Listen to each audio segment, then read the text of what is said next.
ఉప ముఖ్యమంత్రిని చేసినాము. కాంగ్రెస్ వాళ్ళు ఏం చేసిర్రు? కాంగ్రెస్ వాళ్ళు ఏమి ఇచ్చిర్రు?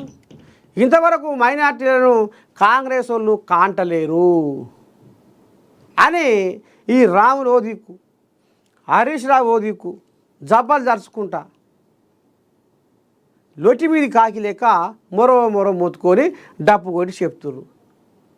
మైనార్టీలు అంటే మాకు పంచప్రాణం, మేమే మా ఆయాంలో మైనార్టీలను కళ్ళలో పెట్టుకొని చూసుకున్నాం, కడుపులో పెట్టుకొని చూసుకున్నాం, ఉప ముఖ్యమంత్రి పదవి కూడా ఇచ్చినాం అనేది వాళ్ళ ఆంబాయం. ఇప్పుడు ఎట్లా తీయాలి మరి? ఇక చూసుకోండి. ఇప్పుడు మైనార్టీలకు రామసక్కని వార్త అయిపోయింది. ఇప్పుడు ఇది అజారుద్దీన్కు మంత్రి పదవి. ఏమా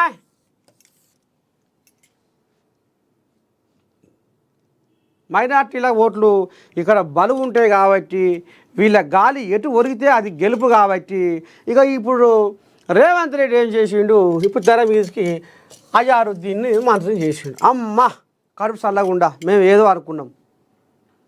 మా మనిషి ఒక ఆయన మంత్రి కాబోతుండగా, మంత్రి అయ్యిండుగా, ఇంకేం కావాలి? మా మైనార్టీ శాఖకు మంత్రి లేకపాయ అని నిన్నమొన్న కలవరించినోళ్ళు, తనలాడినోళ్ళు, తారాడినోళ్ళు ఇప్పుడు ఆ మైనార్టీ బిడ్డలకు తిన్న కూడు పేగి పడుతుంది. ఆ మైనార్టీ బిడ్డల మనసు తావున పడుతుంది. మా అజారు కోల్యాకు మా వాళ్ళని అంటే మమ్మల్ని గుర్తించిర్రు కాంగ్రెస్ వాళ్ళు అయిపోయి.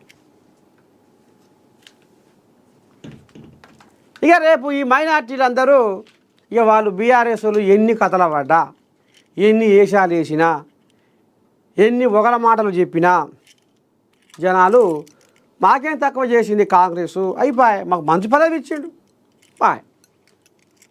ఈ మైనార్టీల ఓట్లు గంపగుత్తగా ఇటే రాలుతాయి ఈ కాంగ్రెస్ దిక్కు. మరి చిన్నసన్నోడు పెద్ద పూలి ఫామ్ హౌస్లోకి వెళ్ళి వచ్చి ఏదో మాట్లాడితే జనాలు మారుతారు, ఏదో చేస్తాడు అనేది కథ నడిపిస్తే ఇక ఆఖరికి వస్తారు కల్లా రేవంతమయ్య చక్రం ఇటు తిప్పిండు. అటు సినిమా కార్మికులు లైన్లోకి వచ్చిర్రు, ఇక ఇటు మైనార్టీలు లైన్లోకి వచ్చిర్రు, ఇక బీసీ బిడ్డలు.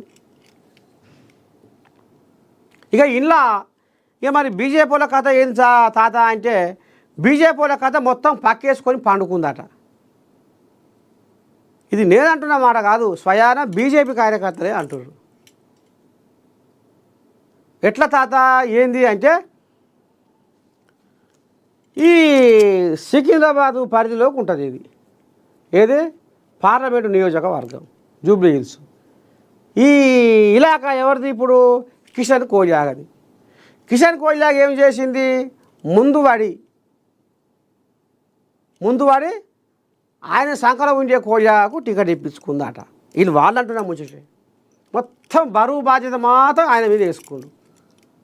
ఇక అందులో కొంతమంది ఇప్పుడు డీకేఆర్న, ఇంకొందరు ముఖేష్ గౌడ్, మాజీ మంత్రి ముఖేష్ గౌడ్ కొడుకు విక్రమ్ గౌడ్కు కొంచెం పచారు ఉంది, పొలగాడు బాగానే తిప్పల పడతాడు, తండ్లాడతాడు, షెడ్డో పడ్డ వాళ్ళ అయ్య పేరు ఉంది కాబట్టి కొంత నూక్కొస్తాడు, ఈయనకి అంటే మీరు చెప్తే నేను తింటానా అని ఈ కిషన్ కోల్యాగా ఇక ఈయన సంఖాలు ఎక్కించుకోండు లంకల దీపక్ రెడ్డిని. ఈ లంకల దీపక్ రెడ్డి సరే వేసినోడు మరి ముందు నడవాలగా, ప్రచారం బ్రహ్మాండంగా చేయాలగా. బీజేపీ పేపర్ రామచంద్రయ్య తిరిగితే ఆయన వెనకంగా నలుగురే ఉర్రు, మరి ఎటువాయి గుంపంతా సందులో పడుకుంది. అంటే కమలం పువ్వు కన్నీరు తీస్తుంది. ఇక అంతలేదు పొంతలేదు తాత, ఇక కిషన్ రెడ్డి మీదకే ఇరగనూకిర్రు. ఇక కిషన్ రెడ్డి ఎటనైనా చేసుకొని ఏమైనా చేసుకొని మా దాంట్లో మాకు పురి లేదు అయిపోయి. ఇక ఇంట్లోనే నిన్నయాల ఆ షేక్పేట, దాని పేరు ఏం పేరు ఉండే, షేక్పేట కంటెస్టెడ్ కార్పొరేటరు చెరక మహేష ఏదో ఉండు, ఆ పొల్లగాడు కూడా కమలం పువ్వు వాసన నాకు పడతలేదు అని కడవ జరిగింది. ఇక ఇటు మళ్తే వెంగళరావు నగర్లో ఒకటి మాజీ కార్పొరేటరు, హైదరాబాదు సెంట్రల్ జిల్లా ఉపాధ్యక్షుడా ఏదో ఉపాధ్యక్షుడు ఏదో ఉంది. ఆ కోల్యాగా కూడా కాంగ్రెస్ గూటిలో అండవేచింది. ఇక ఉన్న కోయిలాలని జారిపోతున్నాయి, ఇప్పుడు బీజేపీలో ఉన్న కోయిలాలని జారిపోతున్నాయి.